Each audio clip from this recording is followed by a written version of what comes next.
One Piece as a series is filled with brilliant characters with amazing story arcs and development that let you resonate and connect with these characters on a deeper level. It's no surprise that the biggest manga in the world would include some of the greatest story arcs in the Shonen Jump magazine, and I think there is a character who I would consider to be one of, if not the best written character in One Piece, and I'm referring to Vinsmoke Sanji. Sanji's character arc is something that was ongoing for hundreds of chapters, starting from Baratie and getting a satisfying conclusion during the raid in the Wano arc. And I think there are some people who get irritated by Sanji because of his obsession with women, and you have some of the Zoro fans hating on Sanji in those Zoro vs Sanji debates. So this is going to be a character analysis on the character of Vinsmoke Sanji, and why I think he has the greatest story arc in the One Piece series. Sanji was born into the Vinsmoke family, and the Vinsmoke family is a royal family that rule over the Germa kingdom that used to rule over the North Blue. They are well advanced when it comes to technology and science to further enhance their army. The leader of the family, Vinsmoke Judge, wanted his children to become enhanced individuals who would serve him as his soldiers in order to let Germa 66 rule the North Blue once again. He did so by putting his wife, who was pregnant with her 4 sons, through a surgery that would genetically modify the children to become the perfect soldiers. Zoro was firmly against this, and she instead wanted her children to grow up with their humanity and their emotions still intact. So she took a drug that would hopefully counteract the effects of the surgery, putting her own life at risk in hopes that her children would still have their humanity. However, the only child who was affected by this drug was Sanji. And because of the drugs putting her life at risk, Sanji's mum died eventually, but she had no regrets because she was happy that Sanji at least inherited her kindness and her compassion. But this was the opposite when it came to his father. Because Sanji wasn't genetically modified like his siblings, he was heavily discriminated and persecuted against by his family for years during his childhood. He was constantly receiving abuse and bullying from his siblings, and his own father had no care in the world for how much Sanji was suffering. He was his own father, but he started to regret having him as his own son because of his lack of power. Sanji was looked at as a failure who should never have existed, which is exactly why he was locked up in a cell for a period of time with a helmet over his head. Even when he was trying to become a cook and making food, he was still getting beat up by his brothers. Seeing all of the abuse and the torture that Sanji was going through has made his childhood one of the more emotional and heartbreaking backstories in the series. Because of the continuous bullying and neglect that Sanji was receiving, it had a massive effect on his psychology as well. It started to have a major effect on his self-worth, which is something that remains very important when it comes to Sanji's whole character arc. Although his mother risked her own life to preserve Sanji's kindness and compassion, his father trampled on his wife's wishes by constantly neglecting Sanji and making him feel that his life was worth nothing. He wasn't as strong as his siblings, he wasn't allowed to cook, and he wasn't allowed to have any dreams for himself. But his sister Reiju, the only one who had a sense of empathy, broke him out of the prison and let him escape so he could be free. Even though Sanji was finally free, the mental scars that he received from his family still remain, and he comes to play numerous times in the series. So later on, Sanji becomes a cook because preparing food for people was something he really enjoyed doing out of his own kindness, and it was because of his gentle and kind nature that he inherited from his mother. And even his mum loved how he would always cook for her even if the food that he made was disgusting. It's like he became a cook out of respect for the one person who still loved him for who he was. And this is what leads to the relationship between Sanji and Zeph, and Sanji wouldn't become the man he is if it wasn't for Zeph. Before Zeph opened Baratie, he was a pirate known as Red Leg Zeph, who was infamous for his powerful kicks. His dream was to find the All Blue, since he was also a cook as well. When he first meets Sanji, Sanji also stated that his dream was to find the All Blue, which was the exact same dream that Zeph had. And this made Zeph try to save Sanji during the storm with no hesitation. Then once Sanji and Zeph were both stranded on the rock with limited rations, Zeph gave all of his food to Sanji, and he even cut off his own leg, the same leg that gave him his huge reputation, to be used as food for survival. This really shocked Sanji once he realized that Zeph actually gave him all of his food and sacrificed his own leg for survival. The fact that Zeph was willing to give up his reputation and his dream just to save Sanji's life really stuck to Sanji. Because of his past suffering from his family, Sanji had low self-esteem and low amounts of self-worth, so he felt that his life was not worth saving. But Zeph actually gave up his own leg and his own dream for Sanji despite that. Zeph became a father figure to Sanji, and he was a better role model than his father ever was. Sanji learned his chivalry towards women from Zeph as well, which is a huge part of Sanji's very character, and is something that he values throughout the entire series.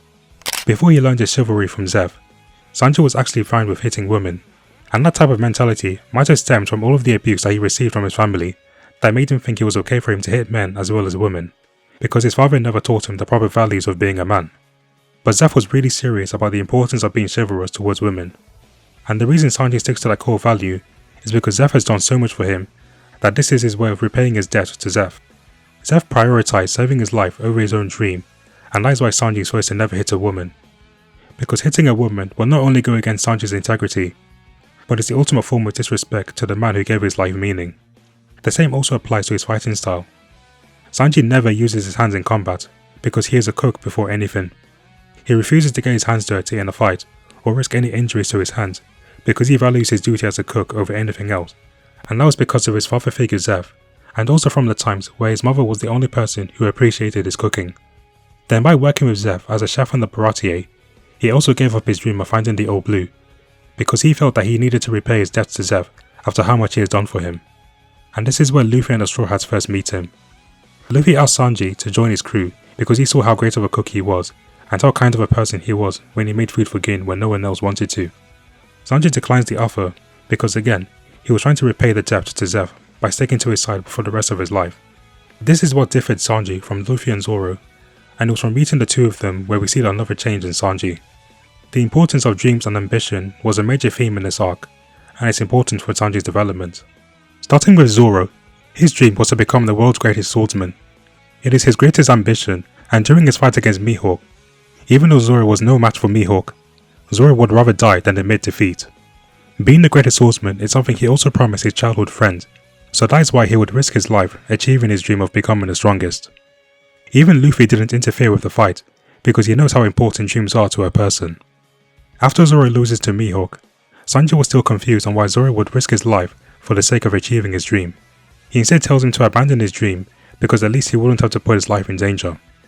Luffy's dream is to become the Pirate King, which is an insanely difficult dream to achieve, but Luffy's willpower and his grit that he showed in the fight against Don Krieg really spoke to Sanji. Luffy also taught Sanji that he should never lose his life to repay his debt to Zeph, because Luffy knows what it's like to have someone sacrifice something for him, like when Shanks gave up his own arm to save Luffy. And by repaying the debt and achieving his dream, Luffy will never try and throw his life away until he has achieved his dream. Luffy's dream is what gives his life meaning, so he will never abandon it. That is what makes him so free. But Sanji is the opposite. He would throw his life for the sake of protecting Zeph, because that is how selfless Sanji is as a person, and he feels that his life could just be thrown away since he owes so much to Zeph. He thinks that it will be selfish of him to try and pursue his dream, after Zeph sacrificed so much to save his life. Then after seeing Luffy take down Don Krieg, Sanji now realized why both Luffy and Zoro will do anything to achieve their dreams, and why their dreams are so important to the both of them. Zoro letting go of his dream will be the same thing as breaking his promise to his friend, and Luffy abandoning his dream would mean that Shanks sacrificed his arm for nothing. Deep down, Sanji does want to see the Old Blue and achieve his dream, but his kindness and his selflessness is what was holding him back from doing so. After overhearing Luffy's conversation with Zeph about them wanting Sanji to leave the ship and achieve his dream, and the amount of grit that Luffy showed in his fight against Don Krieg, Sanji finally agrees to join the Straw Hat crew and chase his dreams of finding the Old Blue. And because Zeph gave up his life for pirating and his dream of finding the Old Blue, Sanji also wanted to find the Old Blue for Zeph as well, because it was that same dream that they both shared that brought them together. So he started with his father, who made his life feel meaningless. He then meets Zeph, who became his father figure and shaped him to become the man he is today. And from his encounter with Luffy, he was finally free and wanted to pursue his dream of finding the Old Blue. And throughout his journey with the Straw Hats, he begins to cherish them as his new family, and has showed numerous examples of selflessness and putting himself before his crewmates. He sacrificed himself to save Usopp when they were up against Enel, the times when he was acting as Mr. Prince to save Vivi and his friends in Alabasta, the time when he secretly snuck onto the sea train to try and save Robin by himself in Water 7, and even at the end of Thriller Bark, where Sanji was willing to give up his own life to save his crewmates. At first, Zoro was willing to give up his own life to save his crew, but because Sanji saw how important Zoro's dream meant to him, he wanted to put himself first so that Zoro can still achieve his dream. And Sanji and Zoro are the only ones in the Straw Hat crew who do not get along with each other, but even Sanji was kind enough to sacrifice himself, even if it meant Zoro can still achieve his dream. So even though Sanji learned from Luffy how he shouldn't have to throw his life away, Sanji was still suffering from those mental scars he received from his family. He still had low levels of self-worth. He says to Kuma that instead of taking Zoro's life, he should put his own life on the line instead, because he values the lives of his crewmates over his own. This is further shown when he says to Zoro that they should start looking for a new cook to replace him, because Sanji feels that he is someone who is just replaceable, showing how little he values his own life. but Sanji had not yet realized how valuable he is to the crew and to his captain, which is why Zoro knocked him out immediately. Then in Whole Cake Island, this is where we see Sanji confronting his past trauma when he was forced into a marriage. His father reinforces the fact that his life was worthless and that him marrying Charlotte Pudding is the only way for Sanji to show his usefulness for the German kingdom. The only reason Sanji agreed to take the marriage was so that Zeph and the Straw Hats will be protected.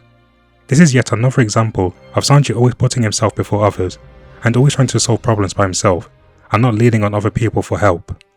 And this leads into the fight between Luffy and Sanji, where Luffy was trying to rescue him. Sanji tries to sever ties with Luffy and Nami by calling them inferior pirates, and how he was always looking down on them this whole time. He was simply lying because the whole reason he is doing the marriage is because he wanted to protect his friends. And then after his fight against Luffy, we get the super emotional moments between them. Luffy says that he would wait for him to return, and he would refuse to eat anything else besides Sanji's cooking. Luffy immediately saw through Sanji's lies, and he knows how he truly feels deep down.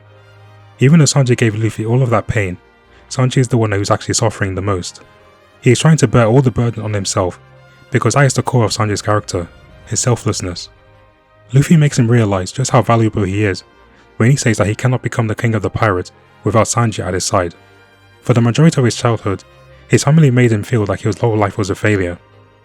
Because Zeph and Sanji share the same dream, Zeph gave up his dream in order to save Sanji's life. And Luffy cannot achieve his dream of becoming the king of the pirates without Sanji by his side. Zeph and Luffy both made his life feel valuable. After Sanji agrees to marry Puddin', he felt that he could live a happy life with her because she seemed to understand his feelings. But the truth is, Puddin' also hated Sanji and looked at him as a failure just like his family did, and the whole wedding was actually an assassination attempt. So Sanji sacrificed himself to get married to protect those dear to him, only for him and his family to be killed off at the wedding. His sister Reiju, the only one in his family who really still cared about him, tells him the truth about how their mother died. Sanji then realizes that his mother risked her very life in hopes that Sanji will still keep his humanity and his kindness.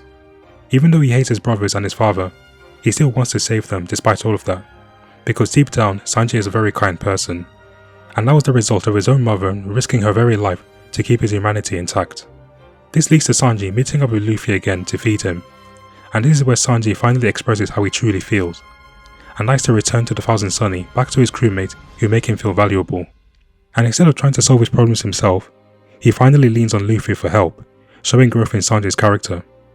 And at the end, Sanji defeats Big Mom, not through combat, but by delivering her the greatest wedding cake that she has ever tasted. This is because Sanji is first and foremost a cook, and he will feed anyone who is hungry, whether they are friend or foe. These are the core values he inherited from his mentor and father figure, and that was what took down Big Mom in the end. So by the end of the Whole Cake Island arc, Sanji finally realizes his self-worth, and he learned to also lean on his friends for help instead of trying to do everything for himself. We even see an example of this in Wano, where we see Sanji asking Robin for help against Black Maria, which is something he would never have done before. And at the very end, his brother somewhat acknowledges his strength now, because Niji gives him one of the German raid suits, which is something that plays a very important role in Wano for Sanji's character. In the Wano arc, this is where we get the conclusion of Sanji's character arc in what might have been Sanji's greatest fight in the entire series thus far, and it all revolves around the raid suit. At first, Sanji rejects using the raid suit because of his ties to his family and the genetic enhancements, but when going up against Page 1, he uses the raid suit so that he can protect his friends and the villagers instead. And even during the raid on Onigashima, he wears the suit again to save Momonosuke from his execution, and he has a small exchange against King. So Sanji would always use the raid suit so that he could gain the power needed to protect his friends, since they are the most important things in his life. Well, there was that one time where he used the raid suit, so yeah, moving on.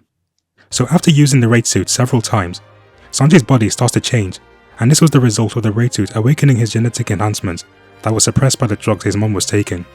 His body became more durable, and he was starting to become more like his brothers. This really affected Sanji mentally, because he was afraid that his kindness and his humanity would be erased, and he would no longer be himself again.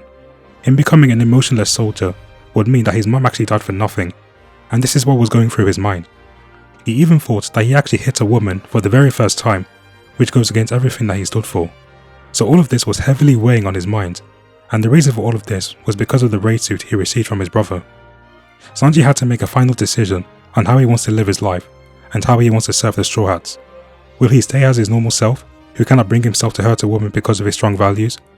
Or should he become an emotionless warrior who can take down any enemy and will follow any order? Sanji makes his decision and he breaks the raid suit. This is Sanji sticking to his humanity to the very end, because that is who Sanji is deep down. And his opponent Queen was a perfect obstacle for Sanji's character.